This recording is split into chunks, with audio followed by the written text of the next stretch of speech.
Good morning students. पिछली कक्षा में हमने सर्वोच्च न्यायालय का गठन देखा था, न्यायाधीशों की योग्यताएं, नियुक्ति, शपथ, वेतन, भत्ते उनके और महाभियोग की प्रक्रिया से उनको किस प्रकार हटाया जाता है, ये सारी इन सब पर हम चर्चा कर चुके थे। आज हम देखेंगे सर्वोच्च न्यायालय का क्षेत्राधिकार क्या है या उसके कार्य क्या हैं। तो भारतीय सर्वोच्च न्यायालय के अधिकारों एवं कार्यों को हम निम्नलिखित श्रेणियों के अंतर्गत रख सकते हैं। पहला है प्रारंभिक क्षेत्राधिकार, अपीलीय क्षेत्राधिकार, परामर्शदात्री क्षेत्राधिकार, अधिकारों का संरक्षक एवं संविधान का व्याख्याता और अभिलेख न्यायालय। तो सबसे पहले हम देखते हैं प्रारंभिक क्षेत्राधिकार। कौन कौन से ऐसे विषय हैं जिस पर कि इसको प्रारंभिक क्षेत्राधिकार प्राप्त है। तो भारतीय सर्वोच्च न्यायालय के प्रारंभिक क्षेत्राधिकार को हम दो भागों में बांट सकते हैं, अनन्य प्रारंभिक क्षेत्राधिकार और समवर्ती प्रारंभिक क्षेत्राधिकार। चूँकि समवर्ती प्रारंभिक क्षेत्राधिकार का संबंध मौलिक अधिकारों से है, इसलिए इसका उल्लेख आगे किया जाएगा।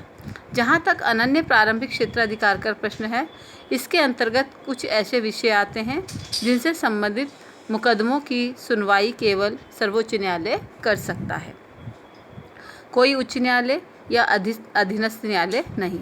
इन मामलों में सर्वोच्च न्यायालय को अनन्य क्षेत्राधिकार प्राप्त है। वे निम्न हैं। सबसे पहला है कि जब भारत सरकार एक हो और एक या एक से अधिक राज्य के बीच में यदि कोई विवाद उत्पन्न हो जाए। दूसरा है भारत सरकार या कोई एक राज्य या उसके राज्यों और एक और हों अथवा एक से अधिक राज्यों के बीच जो विवाद हो। तीसरा है दो या दो से अधिक राज्यों के ऐसे विवाद जिसमें अनेक वैधानिक अधिकारों का प्रश्न निहित हो। तो संविधान के 42वें संशोधन के द्वारा केंद्रीय संसद द्वारा बनाए गए कानूनों की वैधता का परीक्षण के संबंध में भी सर्वोच्च न्यायालय को अनन्य क्षेत्राधिकार प्रदान किया गया है, परंतु 45वें संशोधन के द्वारा इसे समाप्त कर दिया गया है। तो दूसरा है इसके अंदर अपीलीय क्षेत्राधिकार। चूँकि सर्वोच्च न्यायालय भारत का अंतिम न्यायालय है, इसलिए सर्वोच्च न्यायालय या राज्य के अन्य न्यायालयों द्वारा दिए गए निर्णयों के विरुद्ध अपील सुनने का अधिकार जो है सर्वोच्च न्यायालय को दिया गया है। अपीलीय क्षेत्राधिकार जो है 3 प्रकार का होता है। सबसे पहला है संवैधानिक मामले। तो संविधान के अनुच्छेद 132 के अनुसार यदि कोई उच्च न्यायालय यह प्रमाणित कर दे कि किसी मामले में संविधान की व्याख्या का प्रश्न अंतर्निहित है, तो उच्च न्यायालय के निर्णय के विरुद्ध सर्वोच्च न्यायालय में अपील की जा सकती है। दूसरा है दीवानी मामले। तो दीवानी मामले 1972 में हुए संविधान के 30वें संशोधन के अनुसार किसी दीवानी मामले में सर्वोच्च न्यायालय में अपील उसी समय की जा सकती है जब उच्च न्यायालय यह प्रमाणित कर दे कि उस मामले में कानून की व्याख्या से संबंधित संपूर्ण प्रश्न निहित है और उस प्रश्न का निर्णय सर्वोच्च न्यायालय द्वारा किए जाने की आवश्यकता है, तो भी वो मामला कहाँ चला जाता है, सर्वोच्च न्यायालय के पास आ जाता है। तीसरा है इसके अंदर फौजदारी मामले। तो फौजदारी मामले में किसी उच्च न्यायालय के निर्णय के विरुद्ध सर्वोच्च न्यायालय में अपील की जा सकती है यदि पहला उच्च न्यायालय ने अधीनस्थ न्यायालय के निर्णय के विरुद्ध अपील होने पर अभियुक्त की रिहाई के आवेदन को रद्द कर मृत्युदंड दिया हो। दूसरा है इसके अंदर उच्च न्यायालय अपने अधीनस्थ न्यायालय से किसी मुकदमे को परीक्षण हेतु मंगवाकर अभियुक्त को मृत्युदंड दिया हो। और तीसरा है उच्च न्यायालय यह प्रमाणित कर दे कि कोई मामला सर्वोच्च न्यायालय में अपील करने लायक है। तो उपयुक्त मामलों के अतिरिक्त सर्वोच्च न्यायालय, उच्च न्यायालय तथा भारत राज्य के किसी न्यायालय या न्यायाधिकरण द्वारा किसी विषय में दिए गए निर्णय, विज्ञप्ति तथा आदेश के विरुद्ध किए गए अपील के लिए विशेष अनुमति दे सकता है। तो इस प्रकार से अपीलीय क्षेत्राधिकार जो है के 3 प्रकार के मामले होते हैं। एक तो संवैधानिक मामले, दीवानी मामले और फौजदारी मामले। अगला है इसके अंदर तीसरा परामर्शदायी क्षेत्राधिकार या परामर्शदायी अधिकार। तो भारत के सर्वोच्च न्यायालय का एक अन्य महत्वपूर्ण कार्य यह भी है कि राष्ट्रपति को परामर्श देना। यदि किसी समय राष्ट्रपति को ऐसा लगे कि विधि अथवा तथ्य का कोई ऐसा प्रश्न उठा है या उसके उठने की संभावना है तो उस प्रश्न पर वह सर्वोच्च न्यायालय से परामर्श मांग सकता है। यह उल्लेखनीय है कि संविधान में ऐसा कोई प्रावधान नहीं है जिसके आधार पर सर्वोच्च न्यायालय को राष्ट्रपति द्वारा भेजे गए प्रश्न पर परामर्श देने के लिए बाध्य किया जा सके। यहाँ यह भी ध्यान रखना चाहिए बेटा कि राष्ट्रपति सर्वोच्च न्यायालय से परामर्श मांग सकता है और नहीं भी मांग सकता। इसी प्रकार से न्यायालय के पास भी ये अधिकार है कि वो राष्ट्रपति चाहे गए परामर्श को दे अथवा ना दे। अगला है इसके अंदर अधिकारों का संरक्षक एवं संविधान का व्याख्याता। तो सर्वोच्च न्यायालय भारतीय नागरिकों के अधिकारों एवं स्वतंत्रताओं का संरक्षक है। सर्वोच्च न्यायालय केंद्रीय संसद या राज्य व्यवस्थापिका द्वारा पारित विधि को इस आधार पर गैर संवैधानिक घोषित कर सकता है कि वह विधि नागरिकों के मौलिक अधिकारों तथा स्वतंत्रताओं का अतिक्रमण करती है। सर्वोच्च न्यायालय को नागरिकों के मौलिक अधिकारों की रक्षा के लिए लेख जारी करने का अधिकार प्राप्त है। यह उल्लेखनीय है कि ऐसे लेख जारी करने का अधिकार उच्च न्यायालयों को भी प्राप्त है।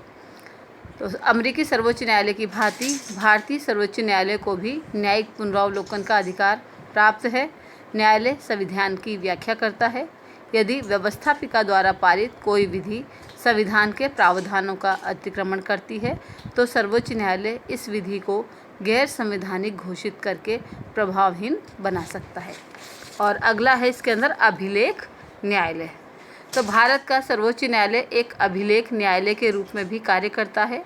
अभिलेख न्यायालय से तात्पर्य यह है कि इसके अभिलेख सभी जगह साक्ष्य के रूप में इस्तेमाल या स्वीकार किए जाएंगे और उन्हें किसी भी न्यायालय में प्रस्तुत किए जाने पर उनकी प्रामाणिकता के विषय में किसी भी प्रकार का कोई संदेह नहीं किया जाएगा। इसके अतिरिक्त सर्वोच्च न्यायालय का अपमान करने वालों को दंड की व्यवस्था भी की गई है। तो ये कार्य हैं सर्वोच्च न्यायालय के प्रारंभिक क्षेत्राधिकार, अपीलीय क्षेत्राधिकार, परामर्शदायी क्षेत्राधिकार, अधिकारों का संरक्षण एवं संविधान का व्याख्याता और अभिलेख न्यायालय। अब हम देखते हैं सर्वोच्च न्यायालय की न्यायिक पुनरावलोकन की शक्ति। तो न्यायिक पुनरावलोकन की शक्ति से तात्पर्य यह है कि न्यायालय को इस बात का दायित्व सौंपा गया है कि संविधान की रक्षा करे और संविधान की रक्षा करने के लिए वो केंद्रीय संसद द्वारा बनाए गए कानूनों की और कार्यपालिका के आदेशों की जांच कर सकता है कि वह संविधान की धाराओं के विपरीत तो नहीं है। जिस सीमा तक वो विपरीत जाते हैं उस सीमा तक वो उनको अवैध घोषित कर सकता है। इसी को सर्वोच्च न्यायालय की न्यायिक पुनरावलोकन की शक्ति के नाम से जाना जाता है। तो न्यायिक पुनरावलोकन का अर्थ न्यायालय के वैसे अधिकार से लगाया जाता है जिसके माध्यम से वह किसी संसदीय कानून या किसी कार्यपालिका के कार्यों या आदेशों को असंवैधानिक एवं अप्रभावी घोषित करती है यदि उसके कार्य या आदेश संविधान के विपरीत हों। अमेरिका के विपरीत भारत में न्यायालय के न्यायिक पुनरावलोकन के अधिकार का पर्याप्त संवैधानिक आधार है। संविधान के विभिन्न अनुच्छेदों से इस बात का आभास मिलता है कि भारतीय न्यायपालिका को संविधान की व्याख्या का अधिकार दिया गया है। चूँकि सर्वोच्च न्यायालय शीर्षस्थ न्यायालय है इसलिए यह संविधान का अंतिम व्याख्याता भी है। भारतीय सर्वोच्च न्यायालय व्यवस्थापिका द्वारा पारित कानूनों तथा कार्यपालिका के आदेशों या प्रशासनिक कार्यों की संवैधानिकता का परीक्षण दो आधारों पर करता है। तो पहला आधार है इसके अंदर कि व्यवस्थापिका कानून या कार्यपालिका के कार्य संविधान द्वारा दिए गए क्षेत्राधिकार का अतिक्रमण तो नहीं करते, यानी कि संविधान ने जो व्यवस्थापिका और कार्यपालिका को जो शक्तियां सौंपी है ये उन शक्तियों से आगे बढ़कर तो शक्तियों का प्रयोग नहीं कर रहे। और दूसरा है उस कानून या आदेश से संविधान के किसी प्रावधान विशेष रूप से मौलिक अधिकारों से संबंधित प्रावधान का उल्लंघन तो नहीं होता। तो इस प्रकार से ये दो आधार हैं जो भारत में न्यायिक पुनरावलोकन के बात को पुष्ट करते हैं। तो न्यायपालिका न्यायिक पुनरावलोकन के प्रयोग के संबंध में पहले सर्वोच्च न्यायालय ने आत्मनियंत्रण के सिद्धांत को स्वीकार किया। A.K. गोपालन बनाम मद्रास के के बाद तथा कुछ अन्य अवसरों पर सर्वोच्च न्यायालय ने नागरिकों के मौलिक अधिकारों पर संसद द्वारा नियंत्रण लगाने की शक्ति के प्रयोग को स्वीकार किया, परंतु बाद में कुछ निर्णयों में सर्वोच्च न्यायालय में आत्मनिर्णय के स्वीकृत सिद्धांतों को नज़रअंदाज कर दिया गया। उसने न्यायिक पुनरावलोकन के अधिकार के क्षेत्र को कुछ हद तक व्यापक बनाने का प्रयास किया है, जिससे संविधान स्वयं उसे स्वीकृति नहीं देता। अब तक न्यायिक पुनरावलोकन का सर्वोच्च न्यायालय के द्वारा प्रयोग से यह स्पष्ट होता है कि न्यायालय ने हमेशा अपने दृष्टिकोण में एकरूपता नहीं दिखाई है। गोलकनाथ मुकदमा तथा बैंक के राष्ट्रीयकरण के मुकदमे में सर्वोच्च न्यायालय ने एक ही विषय पर अपने पहले दृष्टिकोण को बदल दिया। इस प्रकार के विरोधाभास निर्णय वास्तव में संविधान के समान प्रावधानों की विभिन्न जजों के भिन्न भिन्न व्याख्याओं के प्रतिफल हैं। इन निर्णयों से इस बात का आभास मिलता है कि जज के व्यक्तिगत दृष्टिकोण ने भी उनके निर्णयों को प्रभावित किया है। इस तरह न्यायिक पुनरावलोकन वैधानिक शक्ति के साथ साथ राजनीतिक शक्ति का भी रूप धारण कर लेता है।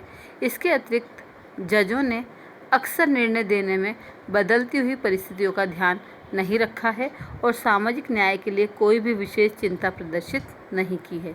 यही कारण है कि उन्होंने नीति निर्देशक तत्वों से अधिक मौलिक अधिकार को महत्ता प्रदान की है। जो भी हो, सर्वोच्च न्यायालय द्वारा न्यायिक पुनरावलोकन के अधिकार के प्रयोग में कुछ खामियों के बावजूद इस बात से इनकार नहीं किया जा सकता कि यह सरकार के स्वेच्छाचारिता के विरुद्ध एक बहुत बड़ी रुकावट या जांच है। तो इसलिए भारतीय न्यायपालिका के पास न्यायिक पुनरावलोकन का अधिकार एक तरह से संविधान के संरक्षक की भूमिका अदा कर रहा है। धन्यवाद।